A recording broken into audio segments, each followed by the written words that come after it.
Alright, so Deadpool 2. I really, really loved it. I thought that this was an awesome sequel.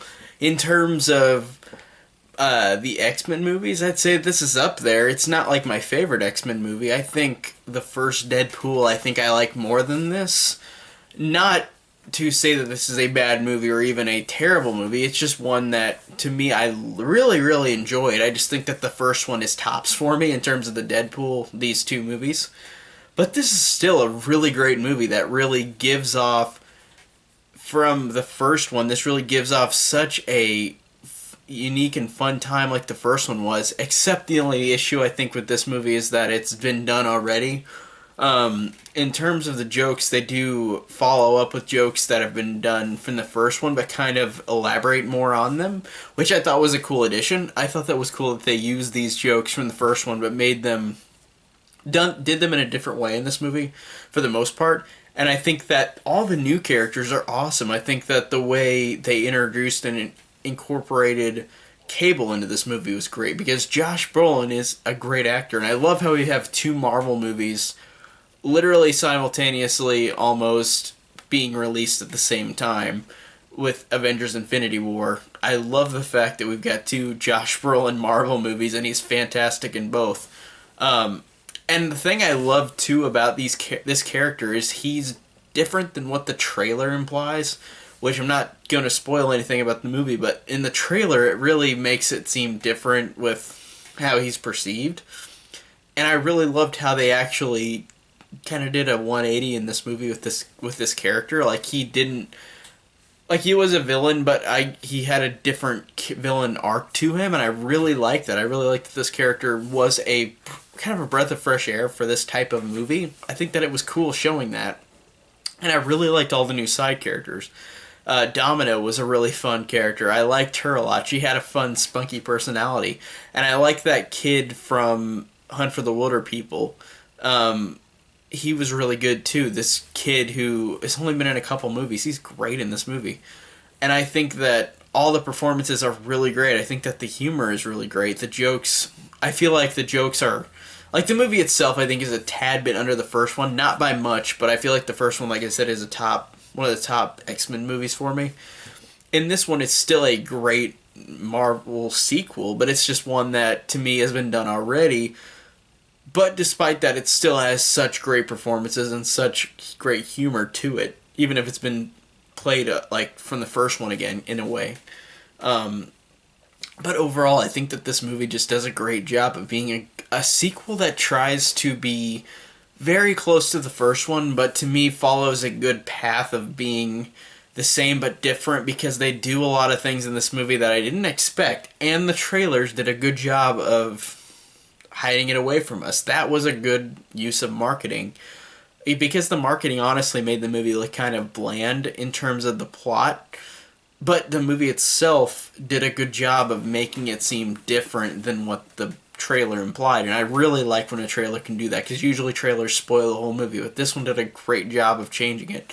There are some jokes in this movie that I don't want to spoil, but they had me laughing out loud. The end credits, their mid credits scenes in this movie, you will not forget them, because they really pay homage to just X-Men fans and homage to Ryan Reynolds fans. It is a great, like, end credits scene, and Ryan Reynolds, of course, again, is really awesome as this character. He's genuinely hilarious through the whole movie, and he's got such a great, like, sincerity to him, even though he's just this character who talks in breaking the fourth wall all the time.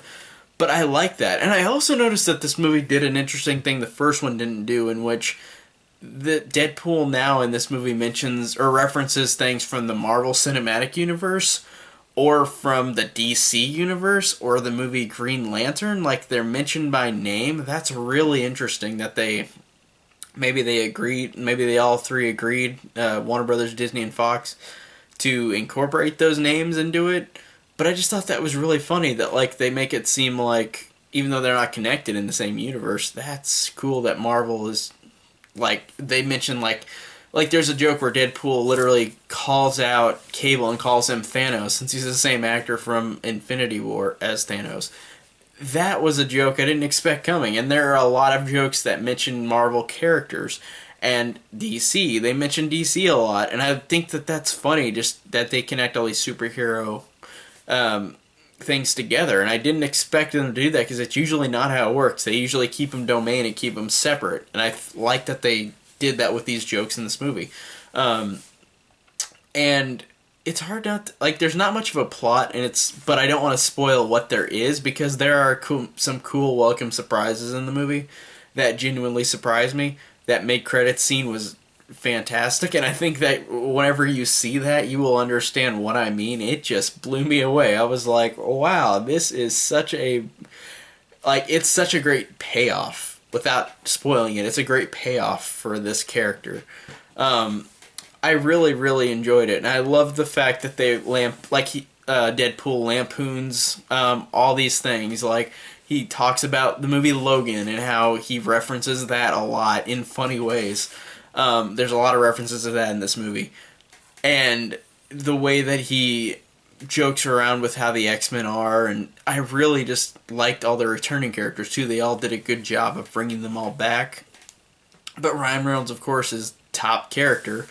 But all these side characters are still awesome and still really memorable and all hilarious. They've all got their great humorous moments, all of them. They all have a single moment where they can say an awesome, hilarious joke. I love how the writing mixes these characters around and makes them have ample or good amount of like jokes separately, where it doesn't feel like one is more funnier than the other. Like, I feel like all these jokes pretty much fly for the most part.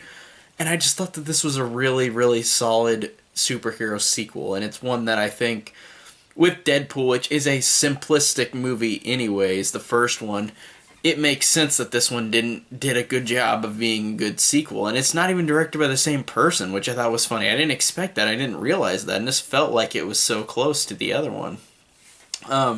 Just does a great job with humor. It has a great mix of songs in this movie that, like the first one, they awkwardly put them in a funny way. Like, if you saw that Celine Dion put out a song for this movie, it's in the movie, and it is really funny when it's shown. This isn't a spoiler, but I want to say it. I love the opening where Deadpool is just saying how he's an assassin, and he's assassinating different people, but the song 9 to 5 by Dolly Parton is playing, and that was one of my favorite things about this movie. Like, that is an awesome scene, because that song it cracks me up that song is playing while he's doing that. And all the music bits that are in this movie are awesome, too. Like, having the Celine Dion one, it's just out of nowhere, but it's funny. It really works with all these different songs in the movie. So overall, it's a great sequel. It really carries along the Deadpool from the first movie to the second one in a great way. There are a couple little gripes I have, but that just makes me feel like it's a little less, like I like it a little less than the first one, but that doesn't mean in any way it's bad or terrible. It's just one that I still will enjoy and rewatch, but it's just one that's not going to be as memorable as the first one. But it's hard to top the first one, because the first one was a breath of fresh air, and the first one of this doing this self-aware kind of movie for Marvel. So it's hard to say, because this one is still a great sequel, just not, I don't love it as much as the first one, but I still really, really enjoy it and think it's a really great sequel. Characters are great, humor's great, story's great, it's all fun, it's all entertaining, it's got great laughs, great music bits put in. Overall, it's just a great sequel, and I really, really enjoyed it.